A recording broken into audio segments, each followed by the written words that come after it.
NCP রূপায়ণ কার্যালয়ের ওই যে লাখ লাখ টাকা ভাড়া দিচ্ছে, সেই টাকা কই পাচ্ছে? কোথায় পাচ্ছে টাকা? নাসিরউদ্দিন পাটোয়ারি গাড়িতে ঘুরে বেড়ায়, তার সাথে বিশাল প্রটোকল নিয়ে যায়, কোথায় পায় টাকা? অন্তর্বর্তী সরকারের উন্নয়ন বরাদ্দ নিয়ে নতুন বিতর্কের জন্ম দিয়েছে বিএনপি নেতা ও গণ অধিকার পরিষদের সাবেক সাধারণ সম্পাদক রাশেদ খান।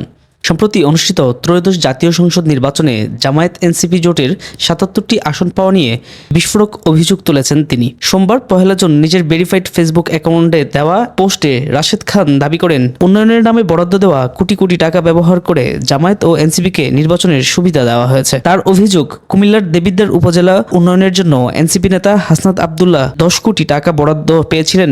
একই সঙ্গে জামায়াত নেতা সৈয়দ আবদুল্লাহ মোহাম্মদ তাহেরের নিজের নির্বাচনী এলাকার জন্য ১২০ কোটি টাকা বরাদ্দ আনার বক্তব্যের প্রসঙ্গ তুলে ধরেন তিনি। কোথায় নাহিদ ইসলামের আর্থিক উৎস কি?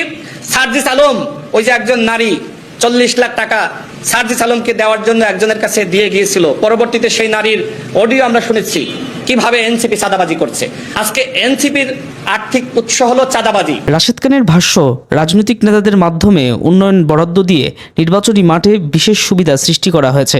তিনি দাবি করেন, অতীতে সীমিত আসন পাওয়া একটি রাজনৈতিক জোট এবার ৭৭টি আসন পেয়েছে মূলত এসব উন্নয়ন বরাদ্দের প্রভাবেই। ফেসবুক পোস্টে তিনি আরও বলেন, ডক্টর মোহাম্মদ ইউনূস জামায়াত এনসিপিকে জেতাতে উন্নয়ন বরাদ্দের নামে রাজনৈতিক ইঞ্জিনিয়ারিং করেছেন। তাহের ও হাসনাত এসব উন্নয়ন প্রকল্পকে নির্বাচনী প্রচারণায় ব্যবহার করতে পেরেছেন, কিন্তু অন্য দলের নেতারা সেই সুযোগ পাননি। রাশেদ খান অভিযোগ করেন, অন্য উপজেলার উন্নয়ন বঞ্চিত করে নির্দিষ্ট কিছু এলাকায় অর্থ বরাদ্দ দেওয়ার মাধ্যমে বৈষম্য, দুর্নীতি ও অনিয়মের জন্ম দেওয়া হয়েছে। একই সঙ্গে তিনি অন্তর্বর্তী সরকারের ১৮ মাসের কর্মকাণ্ডের তদন্ত ও বিচার দাবি করেন।